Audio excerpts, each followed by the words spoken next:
right. We're live. Welcome to Living Out Louder. I'm your host, Dave Vargas, emanating from New Bedford, Massachusetts. Tonight, as I have as my guest, international life and business coach, author, speaker, and high adventurer, Travis Barton. How you doing, my man? Very well. How are you today, Travis? Thanks Welcome. for the intro. It's a lot to live up to. High adventure, huh? High adventurer, absolutely. That's what I followed you for quite a while, and that's what I loved the most. Seeing all the traveling that you did, and you briefly lived in Australia too, correct? A couple times, yeah. It was an experience. And you originally came from California. California. I'm back in California now, but yeah, California's my home. It's paradise to me, man. I love California, and couldn't stay away too long. I think traveling the world's given me a good perspective on how wonderful this place really is. Mm-hmm. Oh, yeah. Absolutely, yes. How long were you living out there? About a year, and the last time we were out there for just under 6 months, I think. Nice. Yeah. Very nice.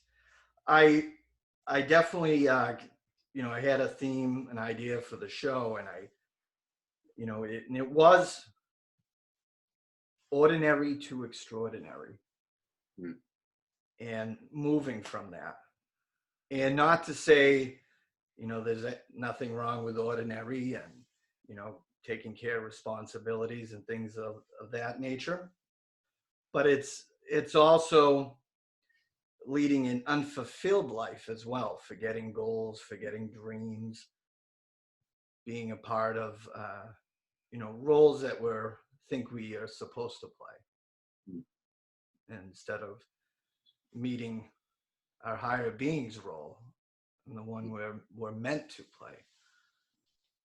And so I thought of no one better that has been doing the extraordinary or chasing after that, is to have that, and talk about that, just moving from that. And a lot of it too is based on your book, The Adventure of Purpose. Yeah, that's the big theme of the book, and I think becoming extraordinary and living an extraordinary life and stepping into that and showing up powerfully in your world, the foundation of that is built on purpose. Mm-hmm. It all comes from purpose. Purpose is the compass that points you true north, that points you the direction of living an extraordinary life. And so that was always going to be my first book, talking about foundations. How do I discover, or I should say uncover rather, how do I uncover what I'm here to do, to live an extraordinary life?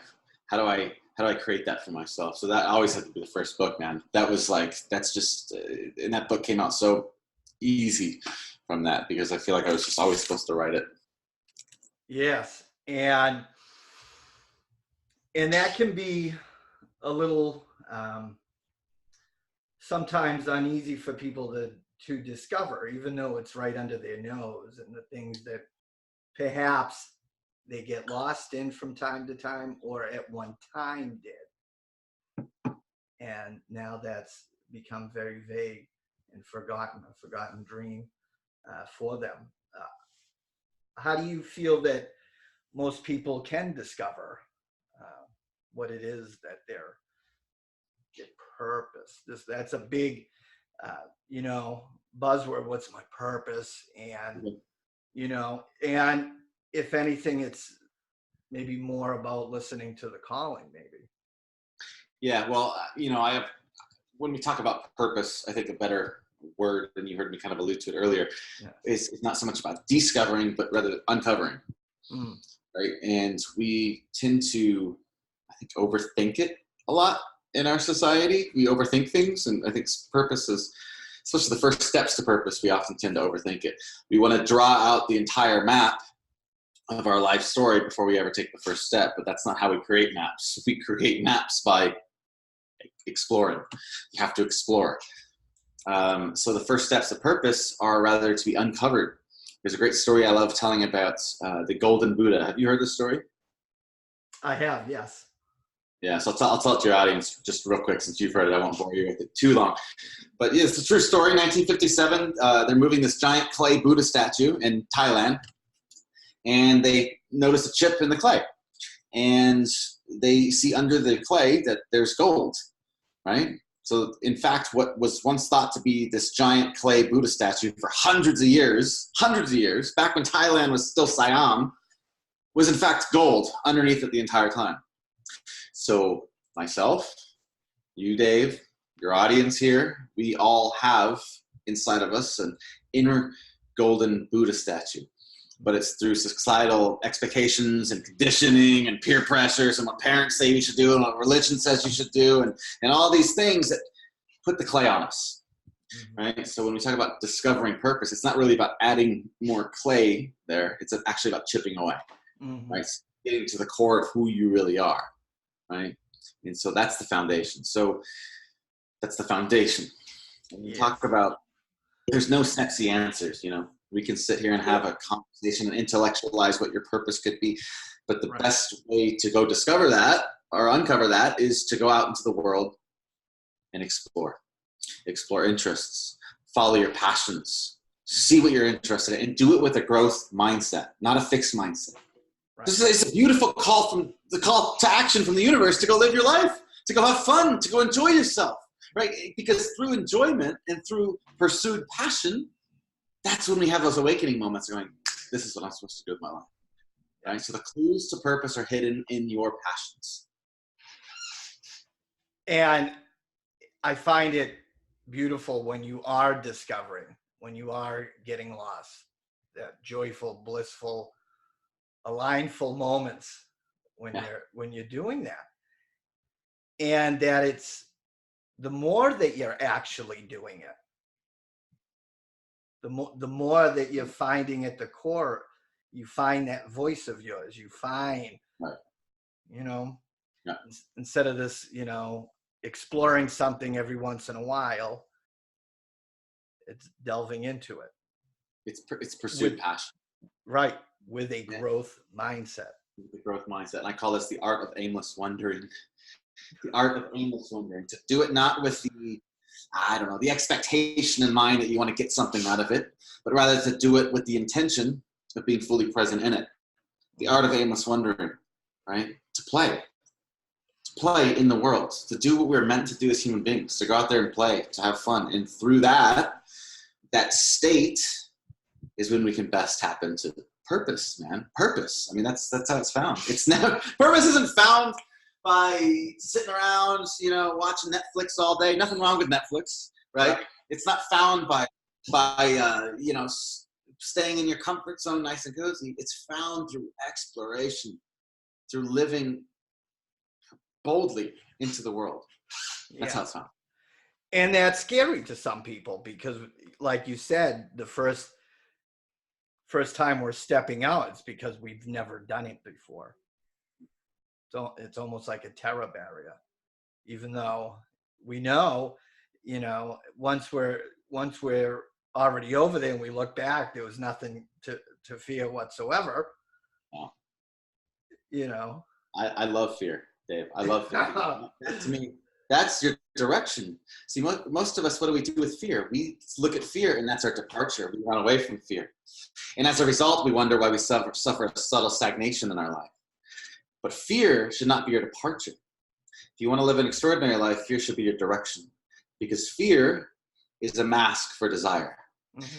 Every great thing that has ever been done in this world, every extraordinary life, right, has fear in front of it. Mm-hmm. It's your choice here. You got to look at that fear and you got to say, am I going to lean into this and confront this? Because on the other end of fear, just like you kind of said, you kind of look at fear and you go, oh man, that was nothing more than this unfounded concept of my imagination that just prevented me from living fully. Right. Fear is a mask for desire. So if you're scared of something, with my clients, and I work with clients, all right, we talk about fear a lot, right? I'm scared. And I go, good, that's so good that you're scared. I love that, right? Yes. Question here is, what's the mask, or what's the desire behind that fear? What's the treasure in that cave? Joseph Campbell said it best. He said, the cave that you fear to enter holds the treasure that you seek.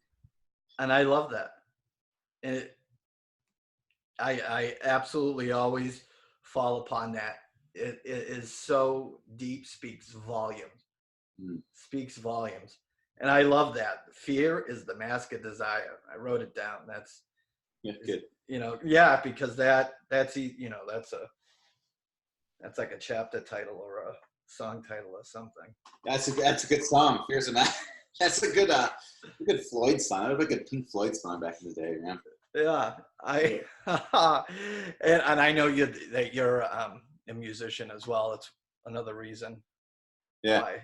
Yeah, you and your brother are musicians. Yeah, definitely. Yeah, that's another reason why I connected and identified with you, as I am too. And right on. What do you play?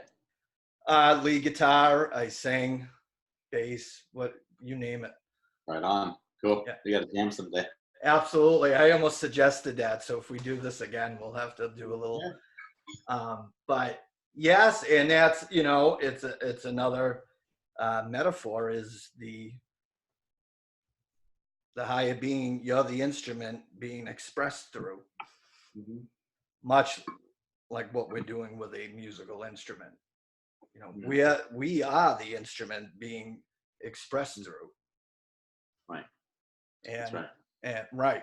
And as you was, stating, we're feeling that dismay or the depression or whatever is because we're not expressing ourselves. We're not living. We nailed it. Depression. This is an easy way to remember this. Depression, more often than not, comes from suppression and repression. And the way out of that is through expression, right? So it's a vicious cycle, right? Depression's a bitch. I used to suffer from depression in my life. It sucks. The thing I know about depression is you can get out, right? And it's hard because it's a cycle. If I'm depressed, I do things that make me more depressed. And if I do things that make me more depressed, I become more depressed. And if I become more depressed, I do more things that are toxic for me. So we got to interrupt that pattern, right? And that's I know it can be really challenging to do, but through expression is one of the best ways to do that. Absolutely. It's knowing to do the exact opposite what the conditioning and whatever we want to do. We want to retreat in fear or hide away more, and we're not expanding. When we are expressing, we've expanded that top of the clouds joyful alignment feeling. That's what we're meant to do. Yes. Yes, absolutely. That's one of the many ways to express, finding whatever it is that brings us in that blissful, joyful expression. And it doesn't matter what it is. I think a lot of people think they're looking for something exotic, and they think if baking these premium cupcakes is the thing that sets your heart on fire. Bake cupcakes. Absolutely. Yes. Yeah. Hey, and purpose can be something so simple, man. Something so simple. Yes. So, yes. We all have a divine nature, and that's following it. Being extraordinary is following that divine nature, that calling, and uncovering the clay. That's right. Yes. And so I also wanted to talk about how it was for you to finally start embarking that on yourself. You did cover doing things that take you out of that, if and when you did feel that nagging depression or whatever. But how was it for you to start moving from ordinary to extraordinary? Incremental shifts. Here's the thing.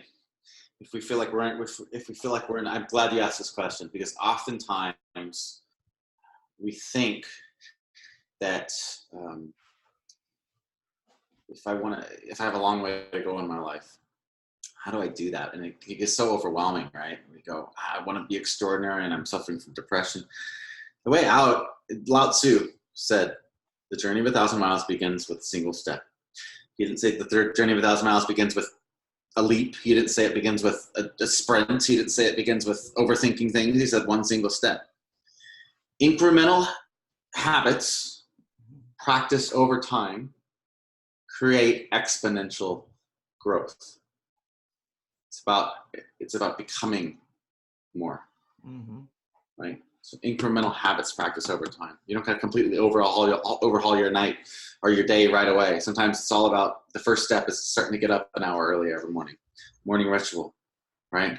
And the next step is spending more time with the family. Whatever that is, health, exercise, meditate, whatever you're doing, incremental habit shifts practiced over time create exponential results. So it was one step at a time. In my own personal journey, it was, let me tell you, it was, I had to stop blaming the world. That was my first one. I had to come to terms with, holy hell, Travis, you're the one responsible for this crap that you're in. It's not anybody else's fault. Right. Not anybody else's problem. So that was a very humbling thing to look at myself in the mirror and say, you got to take responsibility. The next one was, I needed to, believe it or not, I surf. And if you know anything about surfers, when you quit surfing, it's like you might as well just stop breathing. I hadn't surfed in a long time, so I needed to go enjoy myself more and spend more time out in the waves. And that was actually the process that helped lead me to my own kind of discovery in my own life. But it was just taking care of myself more, taking responsibility for where I was. And then from there, from that state, I can really take more powerful action. Right. It is taking ownership. I couldn't agree with you more, because it's my results. It's not anyone else's. Yeah. And we say that, but it's very humbling to have to take responsibility for your life. And, Dave, when you blame the world, we live in a world of, there's a lot of blame going around. Mm-hmm. And when you blame the world for where you're at in your life, you're completely powerless to make a difference. Here's the thing, but there's a kind of a certain safety maybe you feel in that, because, well, it's not my problem that I'm broke and it's not my problem that I'm this, or it's not my fault. I mean, you can kind of look at yourself in the mirror, even though deep down you know that you are responsible.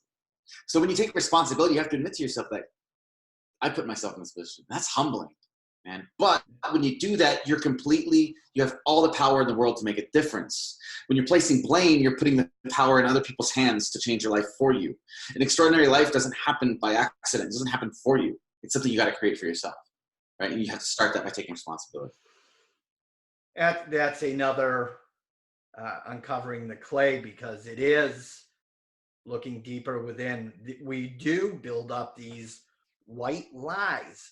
I've done it many times, build up these white lies to let ourselves off the hook, that it is okay to be just, this is the way it is, and I'm okay with that. And that's what we're saying to ourselves. We're not okay with the results that are all around us, but through the white lies that we tell ourselves, this is why it is, and putting the blame or on the story instead of taking ownership for it. Even if it is someone else's fault, it's now, well, that's in the past, and the results can be changed by me now. Yes. And life, you're right, man. Even if it is somebody else's fault, that's fine. I can accept that, of course, right? Of course. But here's the difference. It's your responsibility to decide what you're going to do about that. Are you going to react negatively to that? Or are you going to respond powerfully? Right? Because life doesn't, and I'm going to give your audience here a big hit here, man. It's good if you really nurture this insight here. So life isn't created from the outside in. Life is created from the inside out. Right? And so you can have all there's a rhythm to life. There's circumstances that happen to all of us, but it's what you choose to do with the circumstances that are going to define you, not the circumstances themselves that are going to define you. So you choose to do with those circumstances. Right.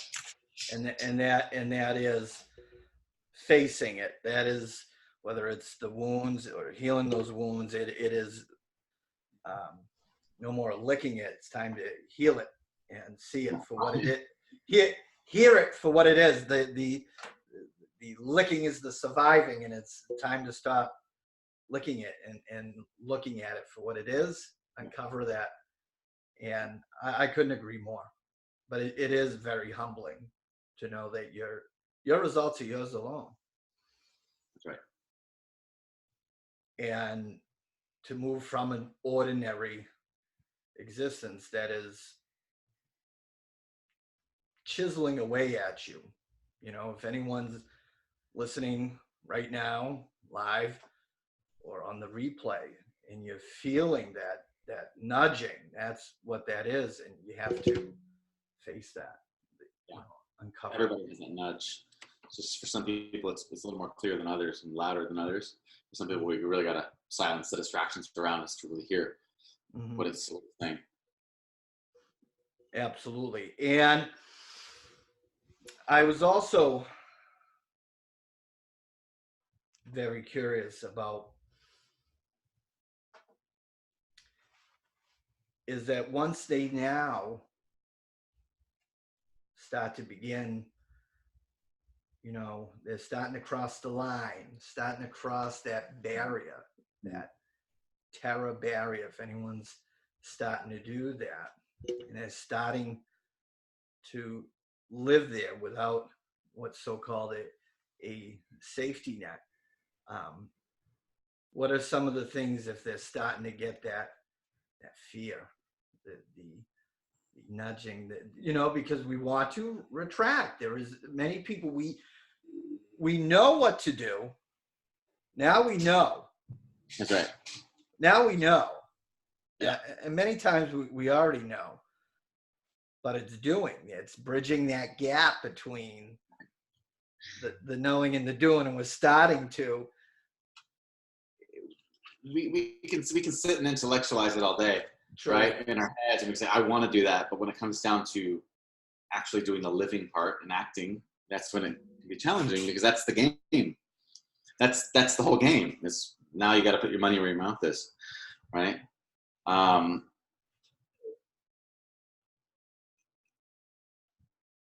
Everybody has that call to adventure in their heart. Everybody. What most people do is they hear that call and they resist it because it is scary. It is. Every call to adventure is scary. It's going to require a different version of you, right, to show up powerfully. Most people resist that call and they stay right where they're at in the ordinary world, never realizing their full potential. And as a result, they suffer this weird, subtle stagnation that permeates throughout their existence. They go through life and wake up at 50 years old in a cold sweat in the middle of the night, and they say, where the hell did my life go? See, it's not that life is too short, Dave. It's that we wait too long to start living. Mm-hmm. So the first thing, you got to answer that call to adventure, in that we have to recognize that there is going to be a level of fear. There is going to be something that call is going to require you to show up powerfully. It's going to require a different, better version of you, right? To show up, to grow, to face that fear. But here's the thing. It's ironic, really, because what we're scared of is embarking on the adventure. Yeah. We're scared of the adventure. The proverbial dragon that we have to slay, right? We're scared of it. But the irony of that is that we go through life stagnant, perpetually depressed, anxious, wondering what could have been. So my question to you is, what's scarier? Mm-hmm. You know what I'm saying? Mm-hmm. Just the call to adventure, when we step into that, that's a bit more of an immediate fear. So we resist it. But when you step into it, you start to realize, not so bad anyway. And then we find out that dragon that we have to slay, through that adventure, we've grown strong enough to be able to do it pretty easily, right? The dragon didn't get easier, you just got stronger. Yes. Right? I'm not going to paraphrase it really correctly. It was something Marianne Williamson said, and that's what's coming to me now. It's we're not so much afraid of, you know, that we're not capable or have that, but it's afraid of our own power. And and it's this beautiful thing of that when you are showing up as yourself, fully expressing yourself, you're learning more about that potential and that person that was living here on the screen of our mind and in the vision, and now it's actually out here, and it's this more beautiful, radiant version of yourself that didn't even match here. It's beyond the wildest dreams. It's I'm liking it again. Using music as a metaphor, we have influences. We, want to sing like this person or play like this person. But then when you're really writing your own, you do find your voice, and it's so much better than sounding like a Robert Plant or whoever it is. Yeah. You Not, know, not that it would sound too bad to be Robert Plant, but we already have a Robert Plant. We don't need another one. We need you. Right? You could be influenced by Robert Plant, in your life, and to kind of find your own artistic way or your own journey. Right? I've certainly had my influences and everything. Everybody should have your influences. yes. But you got to remember to speak your own voice through that. Right? Yes, it is. That's the extraordinary part, that this real you is emerging, blossoming more than and it's even startling. Who are you? Wow, this is extraordinary. Yeah, I hear you. Yes, and so I mean that's the part I wanted to fully convey to whoever is watching or listening, that it is this unbelievable radiant version of you that's waiting for you to be displayed, to be living, breathing. I mean, that's life, man. That's an extraordinary life, and you do that, and you step into that version of you, and you're gonna start asking yourself, "What the hell took me so long?" Right? And the universe, you're gonna start to see the universe differently, the world, and the cosmos, and the universe is gonna be saying, "What the hell took you so long? All I wanted to do was play." Right? See, it wasn't so scary, right? And you go, "Oh my God, this is great. I got all worked up about nothing." Right. When all before you saw was walls, now you're seeing doors, windows, opportunities everywhere, galore, explore. That's it, man. Yes. You got to just reframe things. You got to rethink the way you see your world. Right? Mm-hmm. Right? What's out there is not necessarily the truth, but what comes to how we perceive that becomes our truth. Yeah. That makes sense, right? So I can see the Absolutely. I deal with that a lot. The split identity, the perspective, the ego perspective, the split identity of, this is who I am, the mortal version of me, and we've attached so many meanings to things, and it's seeing it from that higher being, where there is nothing but possibilities, right? Nothing but the love and opportunities galore to share with everyone else, and we mistaken that, because that ego is just out for self-sabotage. At any second, it'll dangle that shiny golden carrot for us to nudge on and feel guilty about, or feel specialness. Right. It has many coy, covert ways to trick us into retreating and playing small, and it never goes away, but it's ignoring it and listening to the higher, the eternal, the eternal us. Preach on, preacher. Yes, and that's for Sunday morning. We'll go live go live on that with some coffee. Yeah. Well, there's a fine line between Saturday night and Sunday morning, right? You got, as we say in the Zen tradition, take your meditation off the cushion. Yeah. I love it. Absolutely. Speaking of which, that reminded me, because for whatever reason, I always attach Alan Watts with you. I love Alan I Watts. know. I every time I'm either listening to a lecture of his, or that's my mental image, is I'll think of you, and Watts. That's great, man. Cool. Yes. My favorite one, and it is going with, attaching meanings to things, is, he said, I liked it. It was, no one ever got wet from the word water. Right. Man, that's what he's saying with everything. Right. Every book he's written, every lecture he's given, that's what he's saying right there. Right. And it took me a long time to realize that reading his stuff. But yeah, nobody ever got wet from the word water. That's inside out existence. Right. Yes. So yeah, Alan Watts is the guy that I probably should credit to my the beginnings of my own journey. He was my mentor, and he'll never know it. Yes. Yes. That's how Wayne Dyer is to me. I'm a, yeah. He's and that's how I label it. I label that he is my mentor. What a wonderful man. Yes. Yeah. Taking, just like, that's what I liked about Alan Watts, putting everything into conveying it for the rest of us. That's right. Yeah.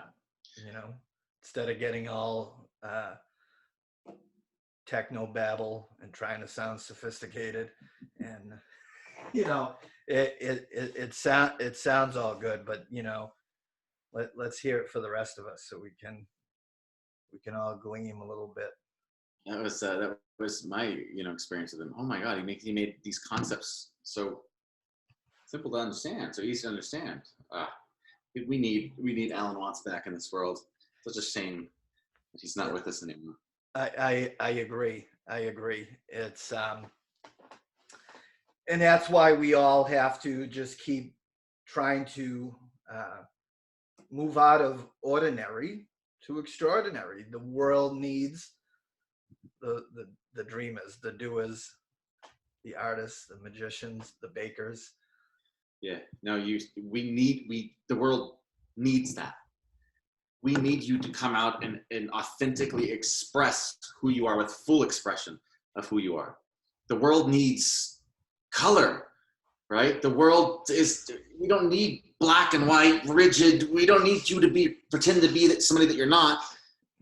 We don't need you to go through the motions in life. We don't need you to wake up every day, to hit the snooze button 10 times, only to go to a job you hate and come home. We need you to come into this world and bring the color to it, right? We need the world desperately needs that, right? Because that's what you're here for, right? And that's so very true. Again, if anyone is feeling this suppression, this thing that's gnawing at you, it is because it's preparing you and telling you that you're not in it. You're not rising to that highest self, the being that you're supposed to be. And it's preparing you to rise up, show up for ourselves, not for anyone else, not for what our neighbors think you should be, or your husband or girlfriend or wife, or bishop or whoever. It's all of us. We need that. Yeah. And it's be you, because if you're not, you're going to rob the world of its color. That's freedom. I do, even though I was kind of probably already uncovered that right now, but I like to ask, 3 questions. What I'd like to find out is the ultimate all-time go-to book that, like, we all have our favorites. I read every day. I'll read certain chapters every day. Yeah. But this is my Just one? this is my Led Zeppelin 2. This is Led Zeppelin 2. You're a Led Zeppelin 2 guy. yeah. Okay. The one book. One. Now I want to be very clear. This is going to be challenging for me. I already know the answer, but I want to be very clear with everybody that this is a great time to bring this up. You don't need more information in your life. You need transformation, and transformation happens through animation. I got to write that down. That was really good. Yes. Transformation happens through animation, not information, right? So you can nurture a single insight from one book and completely transform your life. There's a great meme or comic I posted the other day, and it was this guy reading a book, and he's like, if I read all these personal development books, I won't actually have to change my behavior, right? Yeah. I always say there's 8 books, about 8 books for me that I'll always go back to. I don't got to read any other books, because those 8 books hold all the wisdom that I need. Right. But if I was going to give you one book to get you started on your personal development journey, the best book to get you going, the only book that you need. It all started from this one, and I think it's only 30 pages long. Mm-hmm. As a Man Thinketh. Yes, James. It all comes from there. There's always the first one that I give to all of my clients. As a Man Thinketh. And that's kind of going what we talked about earlier, that life is life is an inside job, right? It's not an outside in thing, and it's an inside out thing. As a Man Thinketh. You read that book, and here's the thing. I love reading. Yes. We have an epidemic of information. Mm-hmm. There's too many books. Mm-hmm. Too much information out there, and it's great. But what we do is we get obsessed with the information instead of making transformation. So when you read that book or any book, ask yourself, what are the insights that I've gained from this, and how will I actually apply that into my life moving forward? Right? Because there's no sense in reading a fantastic book like that, putting it back on the bookshelf and letting it collect dust. It's not what that book's for, man. The book is there to change lives, and it's an incredible one. Great question, though.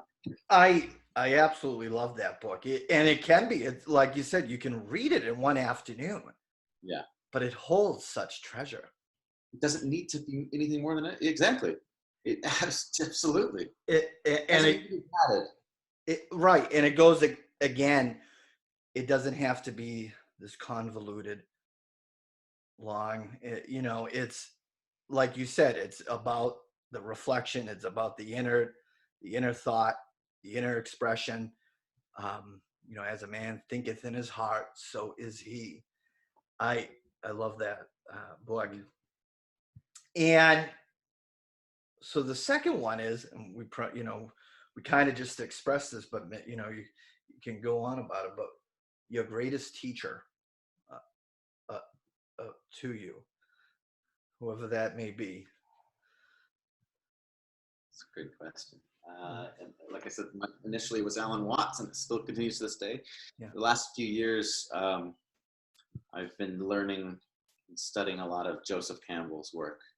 So I always say, if I can have coffee with anybody, living or dead, it would be one of those 2 guys. So I'm not going to cheat and give you 2 answers. I'd say Alan Watts.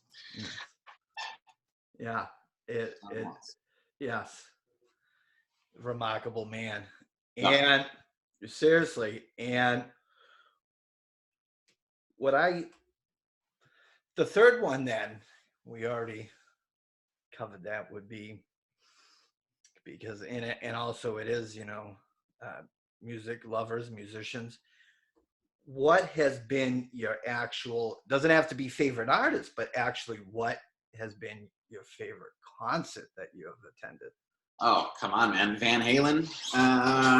it's my favorite band. So you have to understand, I'm only 34, so I fell in love with Van Halen after Sammy even left the band. So I was waiting for a reunion. So it would be Van Halen. One of those shows. I'd have to, yeah, one of them. Yeah. But then you're asking me this question right now, and I know as soon as we're done talking, I'm going to think of another one, and I'm going to go, that was the best concert. Yes. Oh my God. See, right now I'm at Bruce Springsteen, at front row. At Bruce Springsteen 2012. He was on the Wrecking Ball tour. Front row. That concert brought me to tears multiple times, and I'm not even ashamed to admit it. Bruce Springsteen. That's the best concert, by far and away, I've ever been to. And this is just perfect, of a person fully expressing themselves. Totally. And the man does that. That's an art for him. I mean, he fully expresses himself in every ounce of himself. I mean, you don't even, if you're watching this right now, I know he's going on tour next year. You got to be a fan. Go get tickets. You're going to become a fan, right? That guy, incredible show.